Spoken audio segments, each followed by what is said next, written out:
ছেলে আমার, দুঃখ আমার। আমরা তোমার দুঃখটা বুঝি শহীদ মিয়া। মালিক পক্ষ কইছে তোমার বড় অঙ্কের টাকা দিব। এছাড়া জমিটাও তো ছুটাইতে হইব। শহীদ ভাই, আমরা তোমার আপন জন, আমরা কি তোমার খারাপ চাইতে পারি কৌ?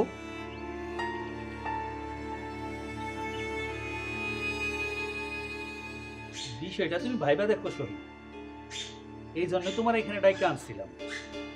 প্রয়োজনে বাড়িতে যাও, ঠান্ডা মাথায় গিয়ে ভাবো, তোমার বউর সাথে কথা বলো বিষয়টা নিয়ে। যাও।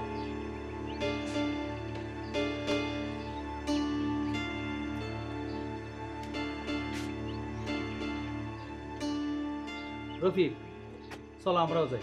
চলেন একটু বাজারের দিকে যাই। হ্যাঁ, চলো।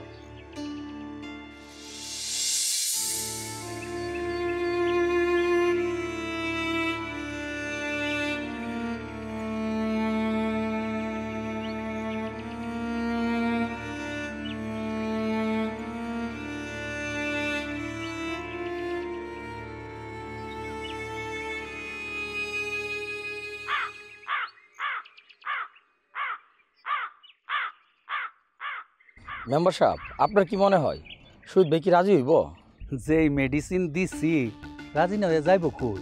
ভাগ্য ভালো যে জমিটা আপনার কাছে বন্ধক আসছিল, না এলে তো কোনো কথা শুনতে বললা মনে হয় না। আরে গরিবের পেটে ক্ষুধা বেশি। এইটা অবশ্য আপনি মিশা করেন নাই। আরে আমি সারা এই গ্রামের গরিব দুঃখী অসহায় মানুষদের জন্য সারাক্ষণ চিন্তা করার আর একটা লোককে আছে বলো? এই জন্যই তো আপনি মেম্বার। এটা ঠিক কইছো। এখন চলো সামনের দিকে যাই। জি জি, চলেন।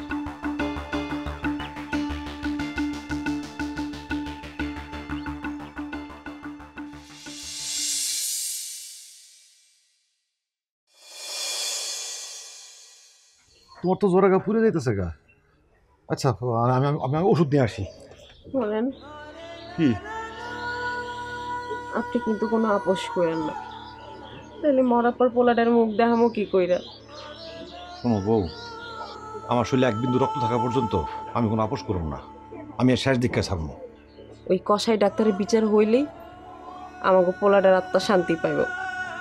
তুমি চিন্তা করো না, আমি পিসাস ডাক্তার রে আইনের কাঠ গড়ায় তার করামই করামো।